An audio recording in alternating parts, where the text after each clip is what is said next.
शिक्षा हर व्यक्ति का अधिकार है, चाहे वो स्त्री हो या पुरुष। आज लड़कियां हर क्षेत्र में आगे बढ़ रही हैं, उनके सपनों को उड़ान दी जा रही है। लेकिन काफी समय पहले ऐसी स्थिति नहीं थी। उन्हें उच्च शिक्षा का उतना अवसर नहीं मिलता था जितना उन्हें मिलना चाहिए था। ना जाने कितनी प्रतिभाशाली लड़कियां इस समय की धारा में बह गई।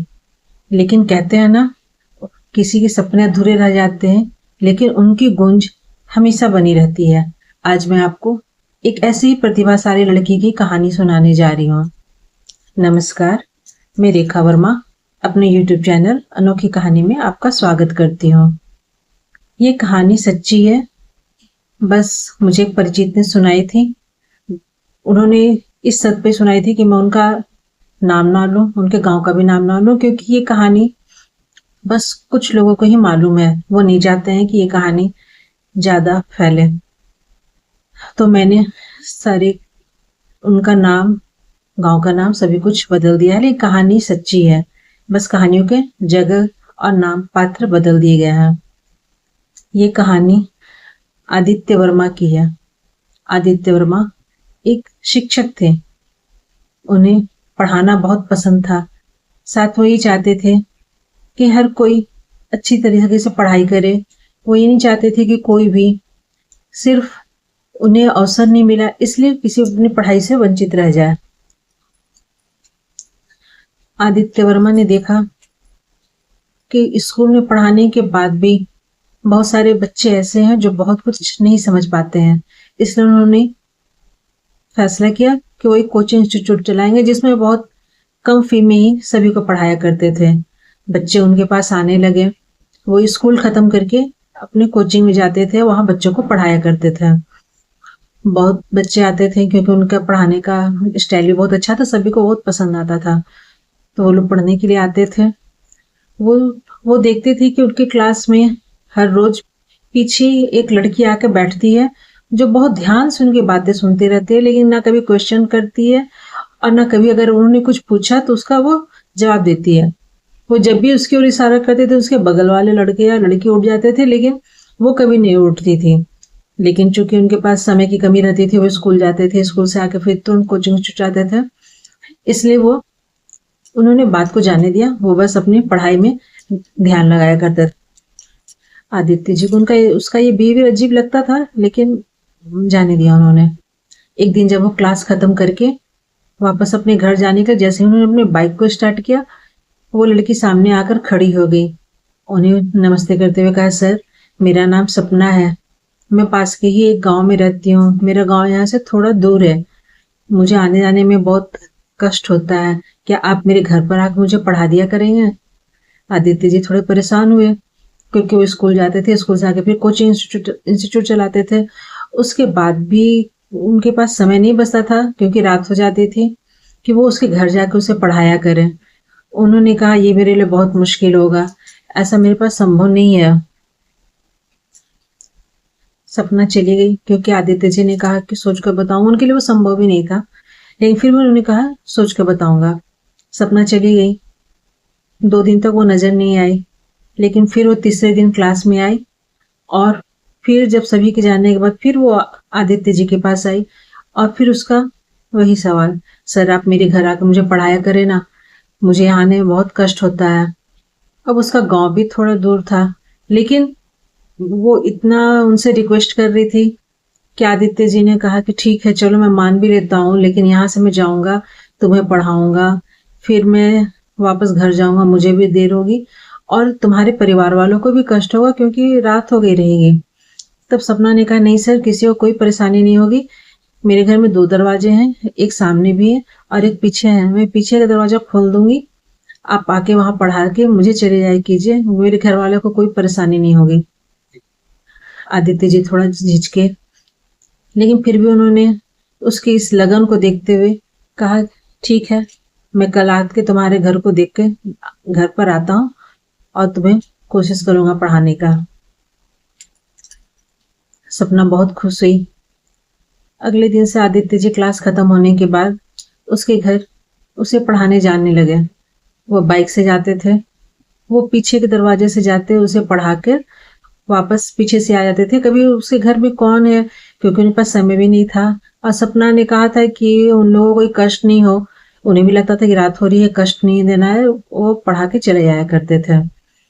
एक दिन जब आदित्य जी सपना को पढ़ाकर वापस अपने घर जाने लगे, तो उन्होंने देखा, जब उन्होंने जेब टटोला बाइक स्टार्ट करने के लिए, तो उन्होंने देखा कि उनके बाइक की चाबी तो सपना के घर में ही छूट गई है।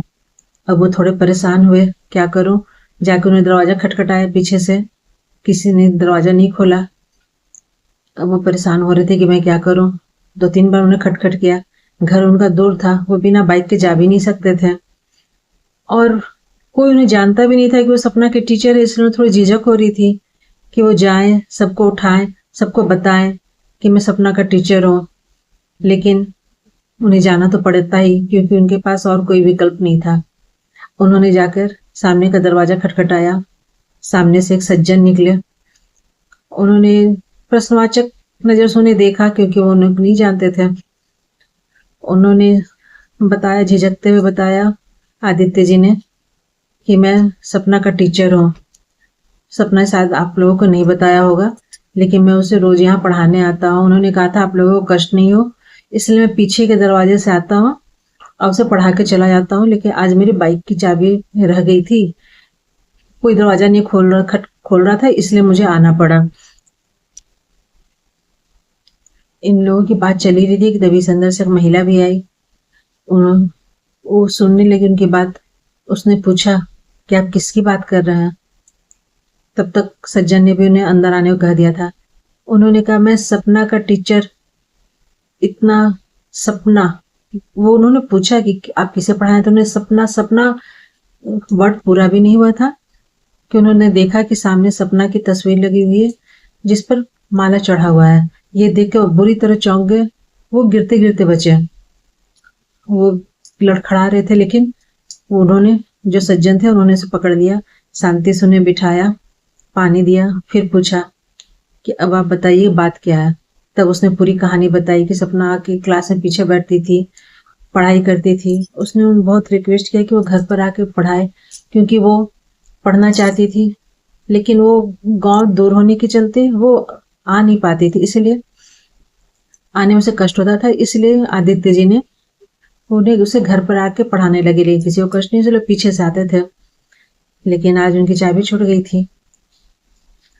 तब उन्होंने कहा कि मैं सपना का पिता हूँ और ये उसकी माँ है।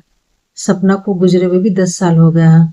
अब आप कह रहे हैं कि वो आप सपना को पढ़ाने आते हैं, ये कोई विश्वास करने वाली बात ही नहीं है।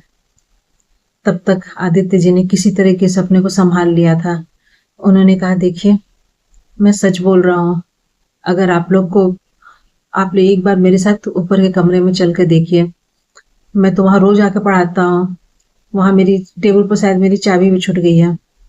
उस सज्जन ने कहा चलिए ठीक है, आपकी बात को मान लेता हूँ, चलता हूँ आपके साथ। वो लोग ऊपर गए, ताला खोला, दरवाजा बंद था। फिर से चौंकने की बारी थी आदित्य जी की, क्योंकि वो घर बुरी तरीके से मैला पड़ा हुआ था, पूरे मकड़े के जाले थे। टेबल भी एक था, टेबल पर उनकी चाबी रखी हुई थी, टेबल पर पूरी तरीके से धूल जमी हुई थी। आदित्य जी कांपते हुए हाथों से चाबी को उठाया। वो कमरा उस तरह था ही ना जिस तरह वो रोज पढ़ाया करते थे। फिर वो आ गए वापस। सज्जन को क्या कहते, सपना के माता पिता से उन्हें कुछ नहीं कहा। वो चुपचाप कांपते हुए हाथ पैरों से बाहर निकल गए। किसी तरीके से उन्होंने बाइक स्टार्ट की और वो जाने ही वाले, थोड़ी दूर गए ही थे, उसे सपना रास्ते में खड़ी हुई दिख गई। सपना को देखकर आदित्य जी फिर से बुरी तरीके से घबरा गए। उन्होंने उसे हाथ जोड़ते बल्कि कहा कि तुम क्यों मेरे पीछे पड़ी हुई हो, मैं तो एक शिक्षक हूँ, सभी को पढ़ा रहा था। उन सपना ने कहा सर आप गलत समझ रहे हैं, मैं भी तो पढ़ना ही चाहती थी। मेरी पढ़ने की इच्छा अधूरी रह गई थी। मैं उच्च शिक्षा के लिए शहर जाना चाहती थी। गांव में आप देख रहे हैं कि अभी भी उतना अवसर नहीं प्राप्त हो पा रहा है, तो मैं शहर जाना चाहती थी। मेरे माता पिता ने इसकी अनुमति नहीं दी। मैंने गुस्से दुख में आकर आत्महत्या कर ली थी, जो कि गलत था। मेरी आत्मा उच्च शिक्षा प्राप्त करने के लिए भटक रही थी। जब आपने थोड़ी दूर पर खोला कोचिंग इंस्टीट्यूट, मुझे बहुत अच्छा लगा, मैं वहाँ पढ़ने के लिए आने लगी। लेकिन मैं जानती थी कि मैं रोज-रोज नहीं जा पाऊँगी क्योंकि मैं यहाँ पर बंधी हुई हूँ। इसलिए मैंने आपको बुलाया था, मैं आपको किसी तरह का कष्ट नहीं देना चाहती थी। इतने दिनों में आपने मुझे पढ़ाया, मुझे ये बहुत संतोष हुआ। शायद मेरी मुक्ति मिल गई, अब मैं आपको कभी परेशान नहीं करूँगी। कह के सपना गायब हो गई। आदित्य जी भी काँपते हुए हाथ पैरों से अपने घर को चले आए। 2-3 दिन तक फिर वो किसी को पढ़ाने के लिए भी नहीं जा सके। अपने आप को फिर 2-3 दिन के बाद उन्हें संभाला और दूसरे बच्चों का ख्याल करते हुए वो गए पढ़ाने के लिए। लेकिन उन्हें सपना फिर कभी नहीं दिखाई दी। कुछ दिन बाद आदित्य जी का ट्रांसफर दूसरे स्कूल में हो गया। वो वहां से चले गए अपने साथ एक कहानी लेकर। कुछ दिन बाद किसी शिक्षक के अभाव में वो कोचिंग इंस्टीट्यूट भी बंद हो गया।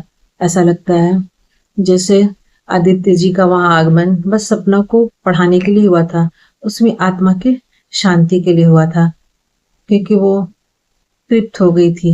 फिर वो कभी आदित्य जी को नजर नहीं आई। ये थी एक आत्मा की कहानी